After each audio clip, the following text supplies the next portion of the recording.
সামনে দাঁড়িয়ে আছে উদয়ন এক্সপ্রেস। এই ট্রেনটা যাবে 9টা 45 মিনিটে ছাড়বে সিলেটের উদ্দেশ্যে। আমরা অনলাইনে আগে থেকে টিকিট বুকিং করে রেখেছিলাম।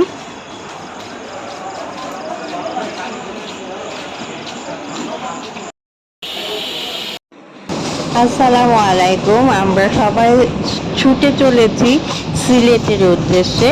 এখানে আমাদের কয়েকটা স্পট আছে আমরা যেগুলি পরিদর্শন করব, ঘুরে বেড়াবো। আমাদের এবারে 2026 কুরবানি ঈদটাকে এভাবেই আমরা এনজয় করে নিব। তো যেই ভাবা সেই কাজ, ট্রেনে উঠে চেপেছি এবং আমরা নেমেও পড়েছি। আমরা শেষ পর্যন্ত 5:30 বাজে এসে নামলাম। এটা হলো সিলেট রেল স্টেশন।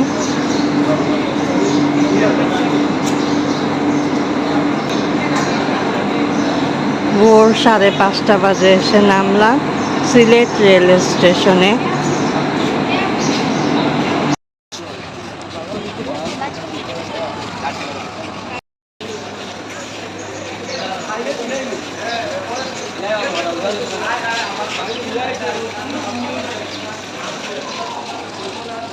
আমরা উঠেছিলাম 4 স্টার একটি হোটেলে।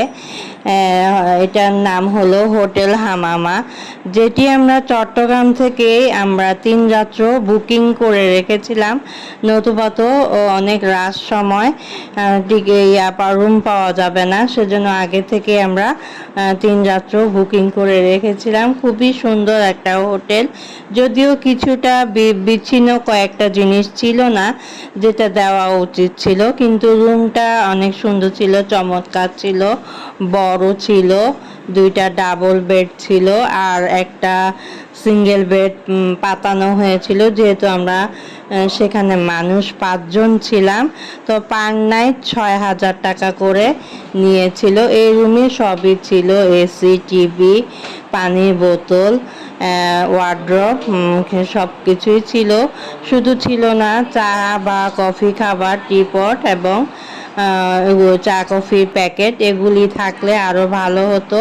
হোটেলটা নতুন, সেজন্য হয়তো সব কিছু চালু করে উঠতে পারে নাই। বাথরুমটাও ভালো ছিল, বড় ছিল, শুধু অ্যাডজাস্ট ফ্যান ছিল না, যেটা প্রত্যেকটা মানুষ ব্যবহার করলে সেই অ্যাডজাস্ট ফ্যানের সাহায্যে দুর্গন্ধটা চলে যায়, সেটা ছিল না আর কি। তো আমরা প্রত্যেকবার স্প্রে করে এভাবে বাথরুমটা ব্যবহার করেছি, নতুবা তাদের সার্ভিস ভালোই ছিল। এরপরে তো আমরা একটি লেগুনা ভাড়া করেছিলাম, যে লেগুনাটা 2500 টাকা নিয়েছিল। আসলে অনেক দরদাম করতে হয় তাদের সাথে, ঈদের সময় তো, ঈদের সময় একটু বেশি দাম চায় তারা। যার কাছ থেকে যত রাখতে পারে ততই তাদের লাভ, সেজন্য এটা আগে থেকে মাথায় রাখতে হবে। তাদের সাথে দরদাম করতে হবে, কষাকষি করতে হবে। একটা সময় যায় আমরা 2500 টাকায় মানে এটা ঠিক করতে পেরেছি লেগুনাটা।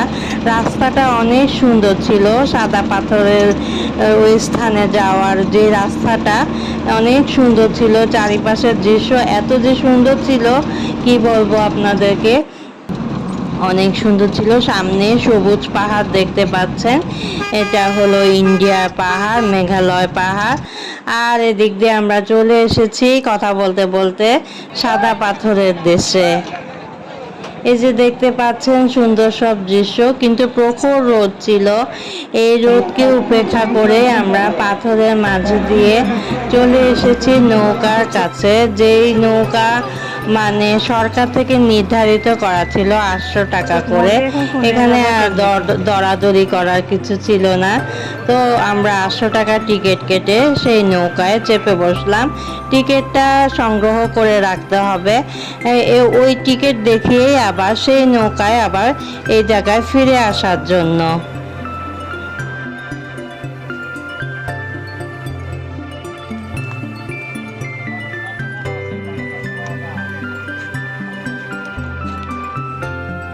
এই নৌকাটি আমরা 800 টাকা দিয়ে ভাড়া করেছি। এখন আমরা যাচ্ছি ভোলাগঞ্জ সাদা পাথরের দেশে। আমরা নৌকায় এসে বসলাম। আমাদের খানা খাদ্য আমের স্লাইস। একটু পরে নৌকাটা রওনা করে দিবে।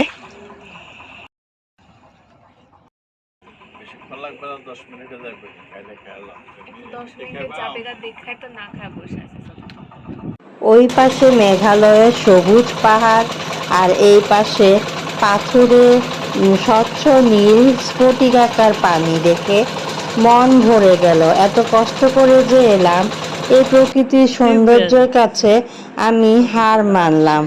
কারণ এত সুন্দর সাদা পাথর আর মেঘালয়ের সবুজ পাহাড়, মাঝখানে বয়ে চলা স্বচ্ছ নীল পানি, এই যে একটা দৃশ্য, এত সুন্দর দৃশ্য, আল্লাহর সৃষ্টি।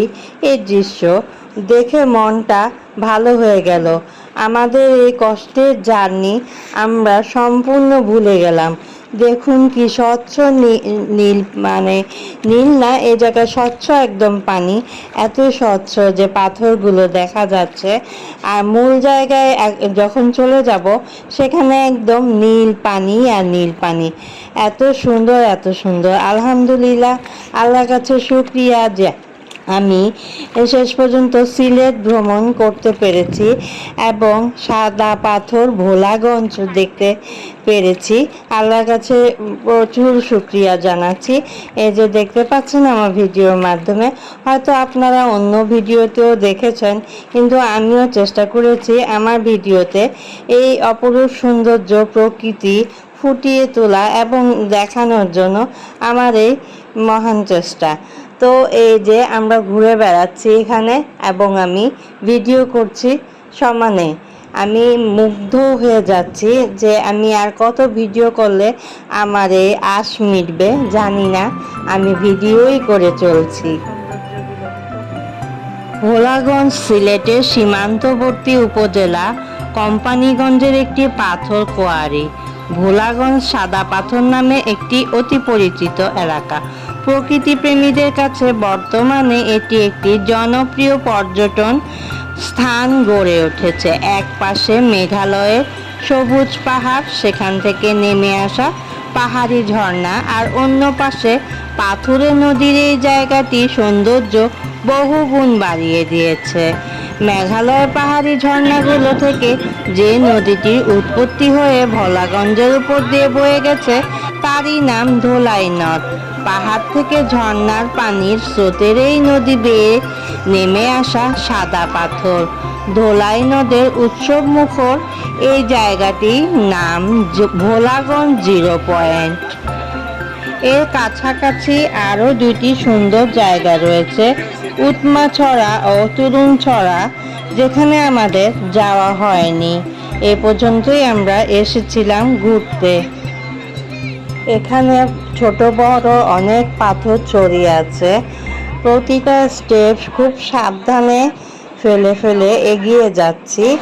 এখানে যদি একটু পা পিছলে যায় তাহলে পাটা মচকে যাবে আর হাঁটার সুযোগ পাওয়া যাবে না। এজন্য খুব কেয়ারফুললি আমরা পা ফেলে ফেলে দেখে দেখে যাচ্ছিলাম। আপনারাও যখন যাবেন খুবই কেয়ারফুললি পা ফেলে ফেলে এই পাথরগুলোকে দেখে দেখে যেতে হবে, নতুবা পা মচকাবার একটা সম্ভাবনা থেকে যায়। সামনে নীল স্বচ্ছ পানি, সেটা দেখার জন্য মন আনচান করছিল এবং সেখানে পা ডুবিয়ে কিছুক্ষণ বসে থাকার জন্য মনটা খুব চাচ্ছিল। তো তাই করলাম, যেই ভাবা সেই কাজ, একদম কাছে চলে গিয়েছিলাম এই পানির। কত মানুষ দেখেন, আমি সব মানুষকে ভিডিও করিনি, হালকা পাতলা ভিডিও করেছি। যেখানে একটু কম মানুষ ছিল সেখানে গিয়ে ভিডিও করেছি, পানিটাকে ধারণ করেছি। এত সুন্দর পানি, সব মানুষগুলো সাঁতার কেটে কেটে ভেসে ভেসে চলে যাচ্ছিল, সেটা দেখতে বড় মজা লাগছিল। আমি সেখানেই কিছুক্ষণ দাঁড়িয়ে ভিডিও করছিলাম এবং একটা সময় মোবাইলটা জমা রেখে আমি কিছুক্ষণ পাথরের উপর বসে পা ডুবিয়ে বসেছিলাম। এই পানিটা এত সুন্দর এবং এত ঠান্ডা যে এই যে প্রখর রোদ ছিল, সেই ঠান্ডা পানিটি একদম মন ভরিয়ে দিল। প্রখর রোদের তেজটা কমিয়ে দিল। এখানে পা ডুবিয়ে বসে থাকলেও সারাদিন কোনো ক্লান্তি আসবে না। এত সুন্দর, এত স্বচ্ছ একটা পানি। আপনারা যারাই আসবেন সিলেটের সাদা পাথর পাথর ভ্রমণ করা ভুলবেন না। এটা অবশ্যই ভ্রমণ করবেন। এটা মনকে একদম শীতল করে দিবে এবং ফ্রেশ করে দিবে। যারাই সিলেট ভ্রমণে আসবেন তাদের ফার্স্ট চয়েস থাকবে সাদা পাথর ভোলাগঞ্জ। এটি ভ্রমণ অবশ্যই করবেন।